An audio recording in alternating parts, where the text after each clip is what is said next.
మాట తప్పని ముంగిస. Panchatantra style Telugu moral story. ఒక పచ్చిక అడవిలో చిక్కు అనే ముంగిస ఉండేది. చిన్నదైన నమ్మకం కలిగిన జీవి. ఎవరికి మాట ఇచ్చినా ఆ మాట తప్పకుండా నిలబెట్టుకునే విధంగా ఉండేది. ఒకరోజు అడవి రాజు సింహం ధీరు ఒక ప్రకటన చేశాడు. రేపు ఉదయం ఎవరు ముందుగా నా గుహ దగ్గరకు వస్తారో వారికి నేనొక బహుమతి ఇస్తాను. అంతే. అడవిలోని అన్ని జంతువులలో ఉత్సాహం మొదలైంది. చిక్కు ముంగిస తన మంచి స్నేహితురాలైన చిట్టిపిట్ట దగ్గరికి వెళ్లి చెప్పింది. రేపు కలిసి వెళ్దాం.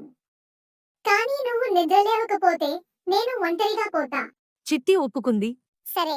అయితే రాత్రి పెట్టెకు జలుబు చేసింది.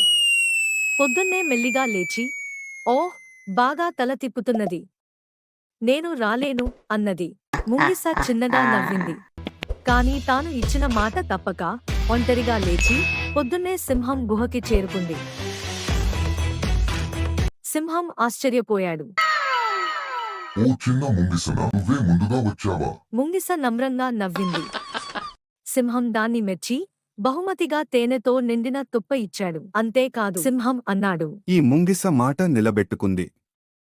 నమ్మకం గలవారికే గొప్ప గౌరవం లభిస్తుంది. చిట్టిపిట్ట ఆ కథ విని తల దించుకుంది. నిజమే. ఆ తర్వాత రోజు పెట్ట ముందుగానే లేచి ముంగిసతో కలిసి పనులు చేసేది. నేను మాట ఇచ్చి నిలబెట్టుకోలేకపోయాను, ఇకనైనా మారాలి. నీతి, మోరల్ ఆఫ్ ద స్టోరీ. మాట ఇచ్చినవాడు నిలబెట్టుకోవాలి. నమ్మకాన్ని గెలిచినవాడే నిజమైన విజేత.